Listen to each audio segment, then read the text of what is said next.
नमस्ते भारत, आपण बघत आहात WH न्यूज. मी विजय खवसे.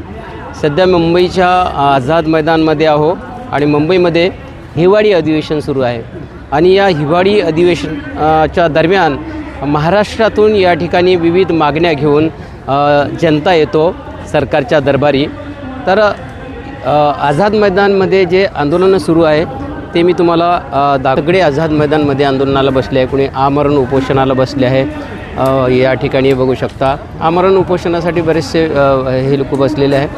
सगळी मंडळी या ठिकाणी उपोषणासाठी ही बसलेली आहे आणि आपल्या आपल्या मागण्या ज्या सरकारकडे आहे त्या सरकारपर्यंत पोहोचवाव्या यासाठी हे बघू शकता. हे जाकीर हबीब शेख जे आहे हे अहमदनगरहून आलेले आहे. म्हणजे संपूर्ण महाराष्ट्रातले जे लोक आहे थोडं त्यांच्यासोबत बोलूया. यांचा काय प्रश्न आहे तो थोडा. किसका आहे आंदोलन? जाकीर भाई कोण आहे? हो, जाकीर भाई कोण आहे? तर थोडं प्रत्येकासोबत आपण बोलण्याचा प्रयत्न करूया. नेमकं म्हणजे काय मागणी आहे पुणे जिल्ह्यातील मावळ मुळशी तरीके. आप बैठे हैं इधर में आंदोलन में? हाँ, बैठो ना, खड़ी रहो ना. इससे क्या है मांग? क्या है मांग? हमारी ये है कि पुणे के जो मावड़ मुळशी के जो प्रांत अधिकारी है, पुणे के जो मावड़ मुळशी के जो प्रांत अधिकारी है सुरेंद्र सोपन नवले, इन्होंने बेकायदा संपत्ति इतनी जमा करी हुई है, इतना भ्रष्टाचार करे हुआ है कि जिसकी कोई हद नहीं. हमारे भ्रष्टाचार कैसा? क्या आपके पास में कुछ प्रूफ है? इन्होंने क्या करे, 2008 में सर्विस को लग गए. 2014 में इन्होंने खुद के नाम पे एक दिन के अंदर 2 प्रॉपर्टी खरीदी करे. 3 प्रॉपर्टी खरीदी करे एक दिन के अंदर. 3 प्रॉपर्टी खरीदी करे. और पुणे में इनकी कंपनी है और मैंने इनके खिलाफ आवाज़ उठाया तो इन्होंने मेरे ऊपर झूठे गुने दाखिल करने का षड्यंत्र रचे. तो अभी मैं मतलब जो भी है संविधान के दायरे के अंदर करने वाला है. झूठे मेरे पे फिर मांग क्या है? एलिगेशन कर. हमारी मांग खाली यही है कि मैं इनको जल्दी से जल्दी कार्रवाई करना, इनकी चौकसी करना, उनकी चौकसी उग्र चौकसी करना. उग्र चौकसी को हम सामने जाने को तैयार है. हमारे पास जो प्रूफ है वो हम प्रूफ देने को तैयार है. उसके पास जो पुरावा है वो पुरावा देने को. शिकायत भी की है अपने सरकार की तरफ? हाँ, सरकार की तरफ शिकायत की. पहला मैंने एप्लीकेशन दिया, फिर उसके बाद में स्मरण पत्र दिया, फिर उसके बाद में और सेकंड स्मरण पत्र दिया. फिर उन्होंने उनका किसका कुछ रिप्लाई नहीं आया. क्या मैंने पहला मुख्यमंत्री को दिया, फिर उसके बाद में महसूल मंत्री को दिया, फिर बाद में मुख्य सचिव को दिया. फिर कोई एक्शन नहीं हुई? कोई एक्शन नहीं. फिर बाद में एंटी करप्शन को दिया, फिर एंटी करप्शन महासंचालक मुंबई इनको दिया. फिर बाद में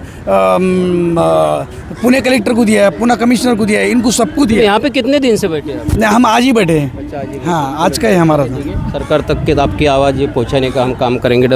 हे बघू शकता या ठिकाणी मौजे आलेगाव तालुका पूर्णा जिल्हा परभणी येथून. कोण आहे? तुम्ही आहेत का? हो ना, उभे. यांची सुद्धा आमरण उपोषण या ठिकाणी सुरू आहे. यांची काय मागणी आहेत हे सुद्धा जाणून घेऊया. मामा कुठून आलेत? आलेगाव तालुका पूर्णा जिल्हा परभणी. अच्छा, काय मागणी काय तुमची? मागणी आमची 1,64,00,000 रुपये परस्पर दुसऱ्या माणसाला दिले, त्याचा आमचा काही संबंध नाही. आणि बावनकुळे साहेबांना त्याला पत्र दिलं होतं जिल्हाधिकाऱ्याला की त्यानं त्याच्यावर कारवाई करावी म्हणून त्या लोकांवर. तर अजून त्यानं काही कारवाई केली नाही म्हणून इथं अजून उपोषणाला मी आज. किती दिवसपासून उपोषणाला बसले? इथं आजच बसलो. आजपासून आमरण उपोषण? हो, याच्या आधी कलेक्टर ऑफिसला बसलो होतो. अच्छा, हां. काय नाव आहे तुमचं? शिवाजी जगदीश्वर खरे, राहणार आलेगाव तालुका पूर्णा जिल्हा परभणी. अशा विविध मागण्या घेऊन या ठिकाणी जे आहे महाराष्ट्रातून जे आपल्या समस्या घेऊन इथं बसलेले आहे. त्या लोकांवर कारवाई झाली पाहिजे. अच्छा, कारवाईची मागणी आहे यांची.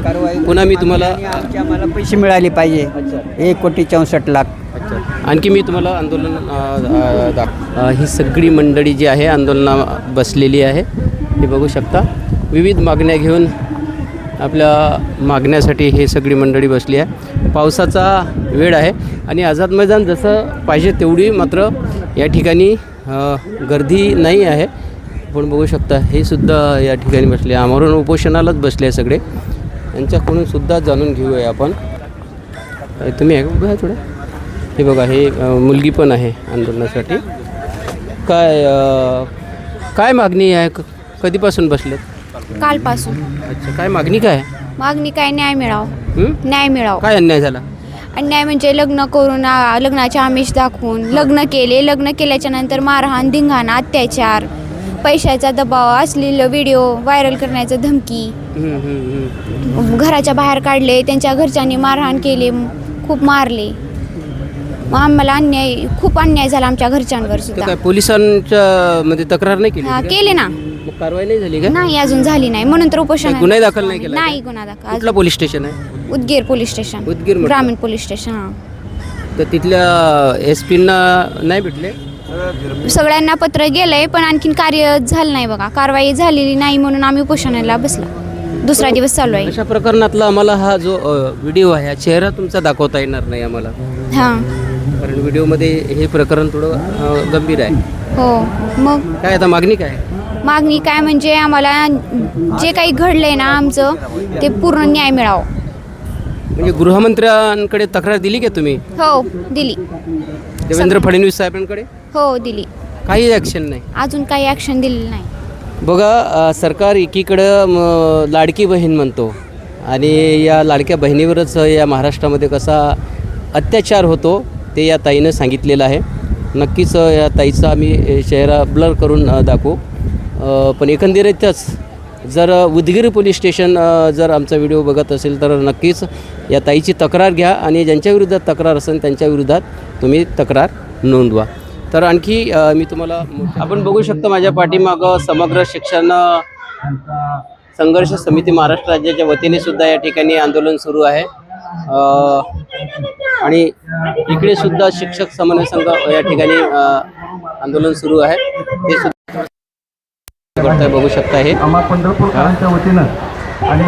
अधिवेशन काळामध्ये जे आहे आपल्या मागण्यासाठी जे आहे लोक येतात, आपल्या मागण्या मागतात. पण मात्र आता सरकार याकडे लक्ष देते नाही देत तो सरकारचा प्रश्न आहे. पण सरकारने जे कोणी आंदोलन करते आहे त्यांच्याकडे लक्ष दिलं पाहिजे. पण बघू शकता यासुद्धा या बाजूला एक महिलांचं आंदोलन सुरू आहे. महिलांचं आंदोलनाकडे मी घेऊन जातो. त्यांच्याकडून मोठ्या प्रमाणात अशा घोषणा सुरू आहेत त्यांच्याकडून.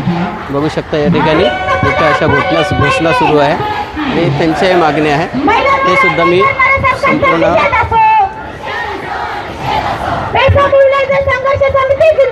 पेसा मोबिलायझर संघर्ष समितीच्या वतीने हे आंदोलन सुरू आहे. दाखवतो पैसा कायदा बचाव. पेसा मोबिलायझरच्या मानधनात वाढ झालीच पाहिजे. दिवाळी बोनस मिळालाच पाहिजे. समान कामाला समान वेतन मिळालंच पाहिजे. कोण म्हणता देणार नाही. कोण म्हणता देणार नाही. हे महिलांचं आंदोलन सुरू आहे. पेसा कायद्याच्या संदर्भात आंदोलन आहे. बघू शकता या ठिकाणी मंचावर सुद्धा काही महिला बसलेल्या आहेत. आणि पेसा मोबिलायझर संघर्ष समितीच्या वतीने हे आंदोलन सुरू आहे या ठिकाणी. आणि मोठ्या प्रमाणात जे आहे महाराष्ट्रातून या ठिकाणी या आंदोलनामध्ये महिला बघू शकता. या ठिकाणी मोठ्या प्रमाणात महिला या आंदोलनामध्ये सहभागी झालेल्या आहे. पावसाळी अधिवेशन आहे आणि पावसाळी अधिवेशनामध्ये ज्या आपापल्या मागण्यासाठी जे आहे या महिला या ठिकाणी आलेल्या आहे. आपण काही महिलांसोबत सुद्धा बोलण्याचा प्रयत्न करू. तर नक्कीच आंदोलन जे आहे महिलांचं आहे. ताई, काय आहे मागण्या, काय आहे तुमच्या?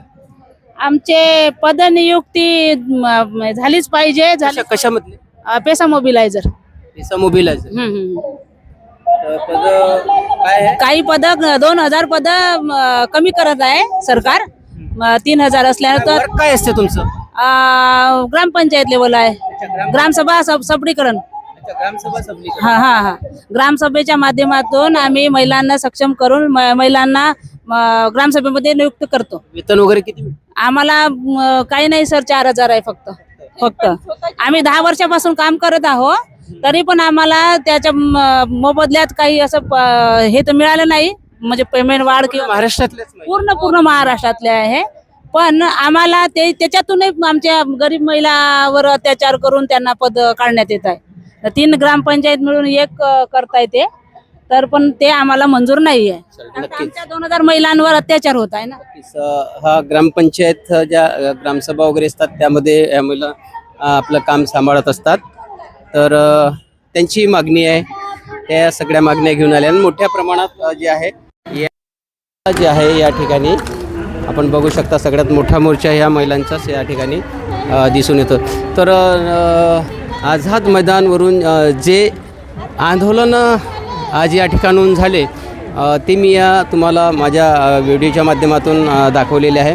तर या ठिकाणी झालेल्या आंदोलनाची आमदारांनी दखल घ्यायला पाहिजे, मंत्र्यांनी दखल घ्यायला पाहिजे, सरकारने सुद्धा दखल घ्यायला पाहिजे. बघत राहा WH न्यूज. लाईक करा, सबस्क्राईब करा. धन्यवाद. नमस्कार.